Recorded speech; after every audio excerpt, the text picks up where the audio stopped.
What's up, everyone? Welcome to differentbrains.com. I'm your host, Mike Nickas, and you're watching The Week in Neurodiversity. To kick this week off, Lena Dunham demonstrates yoga poses to help with anxiety.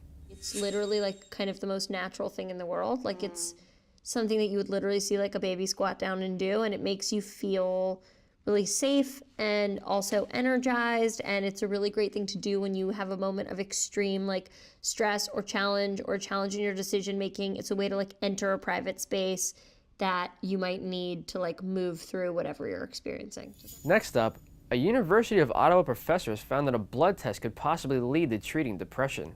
And the findings could revolutionize how depression is treated. Pierre Blier is part of a nationwide research team called CanBind, studying the brain waves, genes, even the behavior of patients with depression. They're looking for distinct biological markers that can readily link an individual with a successful therapy.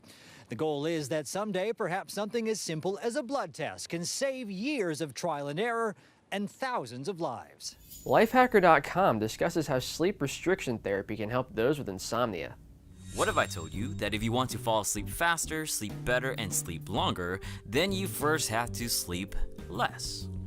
This is the premise of the aptly named sleep restriction therapy. Used by professionals to treat some of the most extreme cases of insomnia, the goal is to deprive a person time in bed in order to improve sleep efficiency. And with results indicating twice the effectiveness of other sleep hygiene therapies, sleep restriction therapy most definitely has a solid track record to back up its recommendation. Let's move over to Australia, where a man with autism has made a business out of turning old cricket equipment into pieces of art.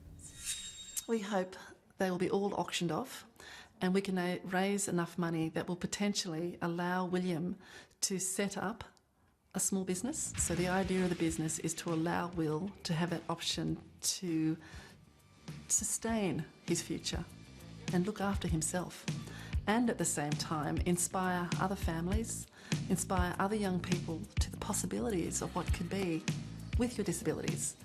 Because what we've always seen in William is his ability. To finish this episode, we have two heartwarming stories from Valentine's Day that are taking the world by storm.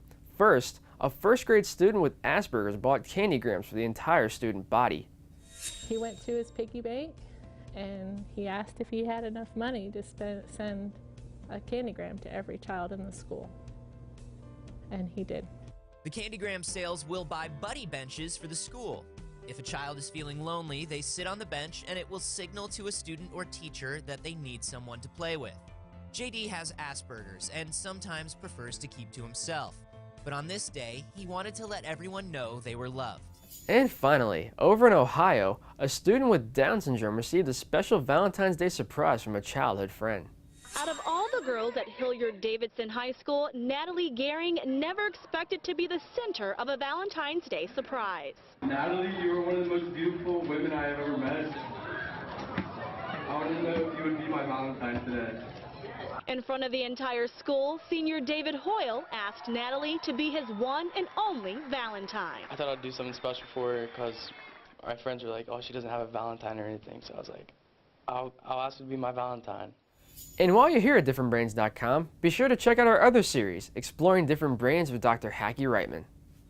That wraps it up for this episode. Which story caught your eye the most? Be sure to let us know in the comments and don't forget to subscribe. Thanks for watching, and remember, you keep advocating and we'll keep bringing the news.